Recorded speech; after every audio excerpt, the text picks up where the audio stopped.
बेवफाई की कहानी। एक छोटे से गांव में रमेश और सुमन रहते थे। रमेश एक सीधा सादा युवक था जो अपने खेतों में मेहनत करता था। सुमन गांव की सबसे सुंदर और चंचल लड़की थी जिसकी हंसी हर किसी का दिल जीत लेती थी। दोनों का मिलना गांव के मेले में हुआ था। रमेश ने पहली बार सुमन को देखा तो उसकी आंखों में प्यार का सागर उमड़ आया। सुमन ने भी रमेश की ईमानदारी और सादगी को महसूस किया। धीरे धीरे दोनों के बीच की मुलाकातें बढ़ने लगीं। उनकी प्रेम कहानी गांव के लिए किसी परीक्षा से कम नहीं थी। एक दिन रमेश ने सुमन को गांव के मंदिर में बुलाया। वहां उसने सुमन के लिए एक सुंदर कंगन लाया था। सुमन, ये कंगन तुम्हारे लिए है।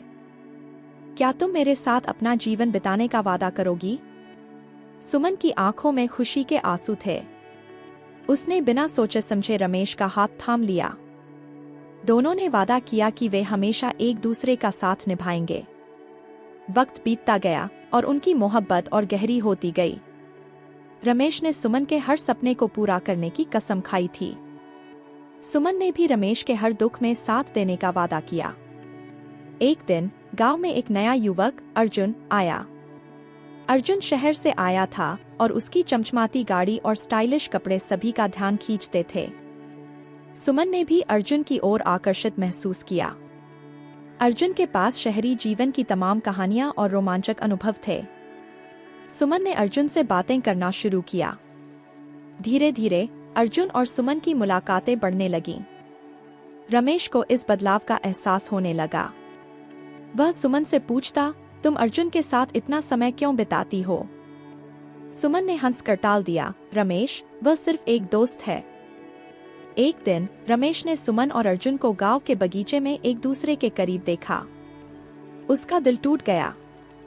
उसने सुमन से कहा, तुमने मेरे साथ विश्वासघात किया है।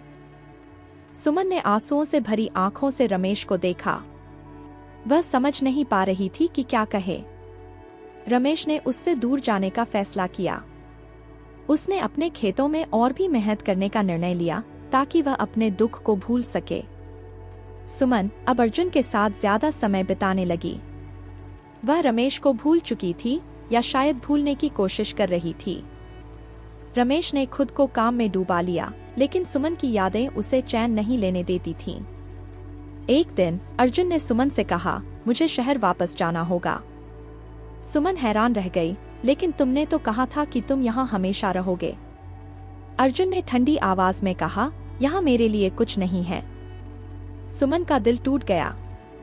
उसे एहसास हुआ कि उसने अपनी सच्ची मोहब्बत रमेश को खो दिया है। वह गांव की गलियों में अकेली घूमने लगी, जहाँ कभी वह और रमेश साथ चलते थे। उसे अब अपनी गलती का एहसास हुआ। वह रमेश से माफी मांगने के लिए उसके खेतों में गई। रमेश, जो अब भी सुमन को दिल से प्यार करता था, ने उसे देखा और उसकी आंखों में दर्द महसूस किया। सुमन ने रोते हुए कहा, मुझे माफ कर दो रमेश, मैंने तुम्हारे साथ गलत किया। रमेश ने बिना कुछ कहे सुमन को गले लगा लिया। रमेश ने सुमन को माफ कर दिया, लेकिन उनका रिश्ता पहले जैसा नहीं रह सका। दोनों ने फिर से एक दूसरे के साथ समय बिताना शुरू किया। वे दोनों अपने पुराने घावों को भरने की कोशिश करने लगे। गांव वालों ने भी देखा कि सुमन और रमेश का प्यार अब और भी मजबूत हो गया है। रमेश ने सुमन को फिर से विश्वास दिलाया कि वह हमेशा उसके साथ रहेगा। सुमन ने भी रमेश को वादा किया कि वह कभी उसे धोखा नहीं देगी। उनके रिश्ते ने एक नया मोड़ लिया, जिसमें वे दोनों पहले से ज्यादा समझदार और परिपक्व हो गए।